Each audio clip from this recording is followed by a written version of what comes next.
Yo, Schmo, so I wanted to show you something that's going to be the cringe. This might get nominated for cringe moment of the year. Check this out, Schmo. Look at your boy Connor McTacker. What's wrong with him, dude? Wait a second, Triple C.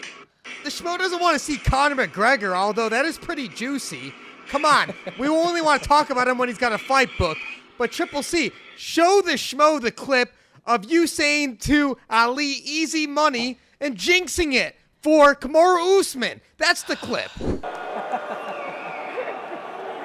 Hey, Ali, easy money, bro. Easy money, man. Oh, so that's what this scenario is all about. I'm the one that jinxed it. Come on, Schmo. I did say easy money right before. Maybe there's probably about 2 minutes left in the fight, just because Kamaru Usman was dominating. But if you really think about what happened in the fifth, is how Herb Dean pretty much put them back on the feet. That's what changed everything. If you really think about it, I mean, was that really necessary? You know, there's a lot of ways you could cut, slice it, and dice it. But at the end of the day, I did say easy money. And if you listen to the audio, Ali did say it's not easy money. In other words, he was telling me, dude, the fight isn't over. You know, I just got excited. You know, just homies. You know, when when you're going for your friend, you're just like excited, and then all of a sudden, I think it might have been even less than 30 seconds, or maybe 40 seconds later, he gets caught with that left high kick. So, but thank you, Schmo. Thank you for rubbing it in. How about that? The highs and lows of the sport. It makes it so unforgiving, and that's why this is the greatest sport on earth. Welcome back to the Triple C and Schmo Show. I'm the Schmo. My partner's got an Olympic gold medal. He's the champ, the king of cringe, Henry Cejudo. What's up, Schmo? Let's get this ball rolling because time is money and money is time. And let's just start off with it. Leon Rocky Edwards, UFC 278. It's the gold medal moment. He knocks out Kamaru Usman, the head kick, and new Triple C, my man, Leon Rocky Edwards. What's next for the former champion, Kamaru Usman? Because we're talking about if he would get the victory, 16 straight, ties Anderson Silva's record. They're talking about 205 pounds. But now the conversation is all about the man from Birmingham, Leon Rocky Edwards, the second British champion in UFC history.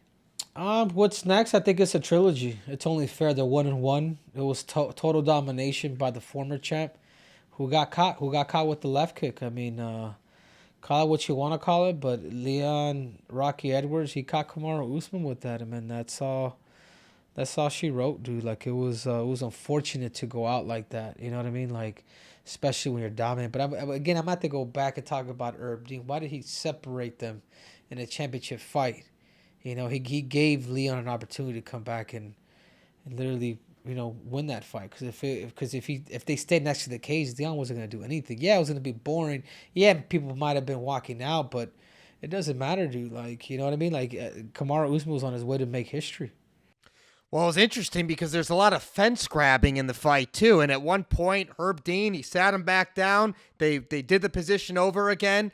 It's a situation, though, where do you think the crowd influenced it? Obviously, the crowd was booing during portions of this fight, during some of those grappling exchanges. Was enough action being made? And when Herb separated them in the fifth round, how many warnings? You were there, cage side, Triple C. Was he giving them warnings to stop the action? It seemed like it. I just the next time they do fight, I think they need to ask for a different ref, man. That way, there's no, you know what I mean? Like it was, the fight was a little different. Yeah, exactly. That's actually a really good point that you brought up with Leon. You know, when they restarted them from bottom. I mean, those are just big no-nos, dude. Where's the point deduction? Like, you know what I'm saying? Like, it shouldn't lead to something like that. But whatever, dude. I mean, whatever it is, Leon Edwards won that fight. I think he needs to run it back with Kamaru Usman. That is if Kamaru Usman, if he's healthy to come back. Because after taking a kick like that, it's almost like, man, you might want to really take your time to come back. It wouldn't be a bad idea for Kamaru Usman to let him fight somebody else and then just get the winner of that. Like, I wouldn't be mad at that because he does need time, man. He does need to get a CT scan to see you know, he caught the whole shin, Schmo. So that's one thing to take into consideration. Then you got the winner of of Nate Diaz and Hamzat Chimaev, which is, I believe, next month. So, and then you got George Masvidal, the three-piece Minnesota. I mean, there's a lot of storylines with Leon Edwards. And Leon Edwards deserves it all, man. Listen, his next fight where he's defending the title, it's got to be in England. Whether it's Wembley Stadium, whether it's the O2, doesn't make a difference. Let him do it in front of the home crowd. Now let's talk about the opponent. Yes, you said it. The elephant in the room is the timeline for the comeback, for the return for Kamaru Usman. How soon will it be? He got knocked out. Hasn't happened in his career. How much time will he need to get his bearings and get this thing right? Because he's going to want the rematch. Nate Diaz, Hamzat Chimaev, that's the next pay-per-view event, T-Mobile Arena, September 10th. Depending on the outcome of that winner would be necessarily fighting for a title depending on the recovery timeline of Usman. You can't give it to Jorge Masvidal coming off 2 losses. I know the storyline's there, 3-piece Minnesota, but you got to attract more wins before you get the champion's attention, man. You got to get more wins to attract the champion's attention. The Schmo's got to say that right. So that doesn't make sense. Maybe, though, if Usman is fighting Leon Edwards next and Hamzat does beat Nate Diaz, Colby Covington, Hamzat Chimaev, Triple C. I like that. That'd be a really... I like that fight because this... That'd be a barn burner. You know what I mean? The experience that Colby Covington has in a 5-round fight and the tenacity that Hamzat has too, and they're both wrestlers. Man, I would pay to see that fight. I would love to see that fight. Winner fights for the belt. I like that, Schmo. I like it too because you got to put Gilbert Burns against Masvidal. Both guys right there coming off a loss. They're right there at the top of the division. Verbally agreed to a fight. Doesn't mean anything until there's, pen on paper. But that's what makes sense, Triple C, if we're going to put this thing in order in succession here. Yeah, I like it, Schmo. We're gonna have to start calling you Schmo White. Schmo White. There it is. Nothing to do with the Cruella DeVille haircut developing here. The Schmo really needs a haircut, man. The colors, man. A long time blonde. It's fading now in the sun. I like it. Triple C, how about this? Let's go down to the silver medal moment. Let's talk about Paulo Costa. Let's talk about Luke Rockhold, Merab Dvalishvili, Jose Aldo. Triple C, of those 2 fights, where do you want to begin, man? Who impressed you the most of those 4 fighters? Probably Paulo's durability. I thought Merab just made the fight boring against Aldo. And I don't think Aldo didn't do anything either. I think Aldo got away from his leg kicks, which has hurt him. I think Luke, he was inspired to do something amazing, but just didn't pull it out. I think this is why that fight was fight of the night. They didn't really necessarily see anything spectacular from both, but it was a slugfest, and they went 3 rounds, which is crazy. On the note of Paulo and Luke Rockhold, man, what do you make of the blood smearing? And obviously both these guys were tired as hell. It was entertaining, but it seems like no one finished the other because both those guys were just on an empty gas tank. But it was definitely exciting. Yeah, it was exciting, but Luke went out there. Yeah, at least he smothered blood on him. I think that was the most exciting piece of the whole damn fight, honestly. But there's not much to be said. I think Luke is. I think he's done. He hasn't won a fight, and he retired. Triple C put his gloves down. Yeah, and he deserves it. Will he be inducted to the Hall of Fame? I think. Is he? Depends, man. There's a lot of guys that have been inducted to the Hall of Fame that are gonna allow other people to get in. Like, you know what I mean? Like Rashad, Uriah, who never won the belt. So yeah, I think so. I think the UFC is gonna. I think the UFC it's going to be a lot easier to get into the UFC Hall of Fame than like a baseball Hall of Fame or a football Hall of Fame. There's a lot more criteria too in wrestling, and I think that's the difference. Schmo had no idea that this conversation will turn to that, but let's talk about that for a second. Let's talk about this UFC Hall of Fame. First off, yes, Luke Rockhold is a Hall of Famer, Strikeforce champion and UFC champion, and he's always fought the killers. Look at his last opponents, too. His last 3 in Paulo Costa, Jan Blachowicz, and Yoel Romero. Luke Rockhold fights the best of the best, never back down. On the note of the Hall of Fames, you're right. It's not as hard to get into Major League Baseball, the NFL, and the other organizations. But you also have to remember, partially that is true because this is such a young sport. We're only 30 years in, and it seems like we have to induct somebody every single year. So just by the statistics and by the pioneers, right now it seems easier. But the Schmo begs to differ. As the sport expands 10, 15, 20 years down the line, it will be a lot harder to become a Hall of Famer. And that's what it was like for football and baseball and the other sports when they were starting out. Yeah, you could be right, but that's where his legacy's at. I think he has a lot to offer. I think he's, from seeing Cormier and a lot of people that know him, he's a great teammate. So, congratulations to Luke, man. It's, well deserved. I mean, obviously he didn't get the victory, but you don't always have to leave on a high note to retire. As long as you give your piece and your goodbyes, to me that's the most important piece because then you have closure. This is why with fighters, when they don't give their piece and goodbyes, it's almost like, well, I could have, I should have. But when you make it public and you retire, then that's just it. And then Merab Dvalishvili, he couldn't land those takedowns against Aldo, but he was putting all the pressure. It was what you say, more of a boring fight. But at the end of the fight, that's the storyline right there for two reasons. First reason being, always gives his credit. He's super humble with it. Always gives his credit to Aljamain Sterling, his training partner. When they were talking about what's next and fighting for the belt, there's no way he's ever going to fight Aljamain Sterling. He'll go down to 125 before he fights Aljamain Sterling, or Aljamain Sterling will retire before Merab fights him. Those two won't fight. And then the second interesting component is Aljamain Sterling and you, Triple C. Little jaw-jacking back and forth from inside the cage to your seat right over there, huh? Oh, yeah. He says, Triple C, you next. He says, you next. I'm like, I'm waiting. But I don't believe him. He could talk all that smack. He doesn't want to fight me. He knows I'm his kryptonite. His wrestling doesn't scare me. His striking doesn't scare me. And he's damn better not good looking than damn Triple C. So nothing scares me from that dude. Well, so Merab doesn't do himself any favors by even what he said on the mic and just by the style of victory. Last week when we saw Cheeto Vera knock out Dominic Cruz, that improved his stock. So we're going to have TJ Dillashaw fighting Aljamain Sterling, Triple C. We're talking about this gauntlet of bantamweights.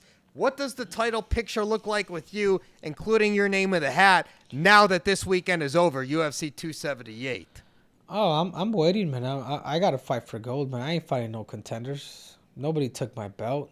You know what I'm saying? Like, I left the UFC with 2 belts and an Olympic gold medal. I mean, you guys must be crazy thinking I'm fighting some other scrub for the title. No, I deserve gold, and that's all there is to it. Like I said, like my overall goal, Schmo, is to go to 145 pounds. But if I have to go down to 35 and beat these scrubs and eventually go up, then that's what I'll do. So, Triple C, I'm just saying, the Schmo's just saying, the likelihood of you fighting in 2022, it's looking slim here because the winner of Aljamain Sterling and TJ Dillashaw is not going to be fighting before January 1st, 2023 again. No, of course, and I just wait. That's all. I'm not even in a hurry. I'm prepared, Schmo, whenever that time comes. But I'm not gonna. I'm getting better, and I'm not necessarily gonna chase it, but it's gonna happen. I'm thinking more like March, April, whenever whoever the hell wins wants to scrap and wants to hand over the belt officially. And right now, Triple C, I know we're gonna talk about it. Your inkling is it gonna be TJ or Aljamain? I'm gonna have to go TJ. I like Aljamain. I'm going for Aljamain, but I think TJ can fight off Aljamain's takedowns, and I don't think Aljamain's striking is that good.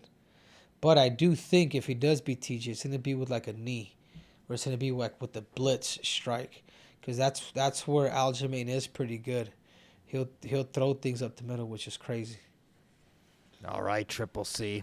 Let's move on to the bronze medal moment. There were other fights going on this weekend. It was a big fight weekend. You had Kayla Harrison continuing her dominance in the PFL. You had Usyk beating Joshua, and Platinum Mike Perry getting the 6th round. They went to 6 rounds at BKFC. They need that extra round.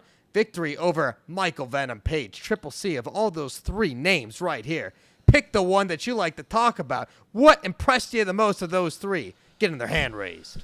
Oh man, I'm gonna have to say Usyk. I mean, you can't deny, man, the quality of competition of beating the former heavyweight champion of the world and Anthony Joshua in a rematch. I've always been a big fan of Usyk. When I saw him at cruiserweight, I'm like, dude, this dude is dangerous. Right before him and Joshua fought for the first time, I says, I'm telling you guys, bet the house on Usyk. Usyk is nasty. He's a technical savage, and it just shows. I don't know if you saw that piece after they got done fighting, and then Usyk tells Joshua, "Hey, you are very strong and very powerful." And then Joshua said that, but being strong and powerful doesn't win fights. Skills does. And he looked at him. They hugged each other, which is cool, man. It's just cool to see a competitor kind of, give the other guy some words of affirmation, but then the other guy kind of give him a rebuttal. You know what I mean? Super cool. Skills pay the bills. Listen, that was fantastic. Now the Schmo is just chomping at the bit. Let's see the greatest of the generation, Tyson Fury Usyk. That's what everything points down to, because the talk for years when the Wilder fight was going on, the Wilder second fight, the third fight, everything was like, will Tyson Fury fight Anthony Joshua? What will that look like? Now Tyson Fury every single week, he's retired, he's unretired, whatever. The real big money fight now, Usyk. But he was supposed to relinquish his title, I believe. The WBC, like they gave him a timeline. Of course they do. They always relinquish. And I think the Ring Magazine title, everything. It doesn't even matter. Tyson Fury, he knows who he is. It doesn't even matter. They have all the belts. Who cares who the A side, B side is? So all that counts is the money. Did he relinquish the belt? I believe he's relinquished the belt. Yes, but doesn't make a difference. It does in the UFC. But yeah, I get you, Schmo. That's cool. Boxing's different. And then, but the Schmo wants to give the credit to Platinum Mike Perry in the bronze medal moment. Michael Venom Page in his home country. All the accolades, all the striking and everything like that, the length, the reach. Platinum Mike Perry in his second bare knuckle fight, man. Talk about a guy who always had a great stock in the UFC. He's exciting, fun fighter. Obviously never contended for a belt, and now he's making a name. And BKFC, traveling overseas, one of the best stars there, one of the brightest personalities in the game. He's always fan favorite and entertaining. Platinum Mike Perry, man. Flowers. Yeah, but Belcher's got to be careful too, man. Like giving these, I mean, they lose some of that clout. Losing to, anyways, whatever. I mean, they both made money. I think it's pretty cool of Scott Coker, but I can also see why these guys pull these guys from doing like boxing events or other competition, because you take an L, dude, it's almost like, dude, you just lost to a retired UFC fighter, Well, I think this sets up a great opportunity for a rematch, but in Bellator. Venom Page against Mike Perry in Bellator. Scott Coker would open up to that type of idea. Maybe you make a trade, and then you start seeing these crossovers from guys that like to bang but also have the martial arts background. Mike Perry and Venom Page fit the mold. Maybe they could start something here. That's a good idea, Triple C. It brings more attention to the sport. That's a great cross promotion. I like that, Schmo. I like that. Now you're talking, Schmo. That's why they pay us the Shmoney Triple C. Schmo White, dude. Dana White. Watch out. Schmo's coming.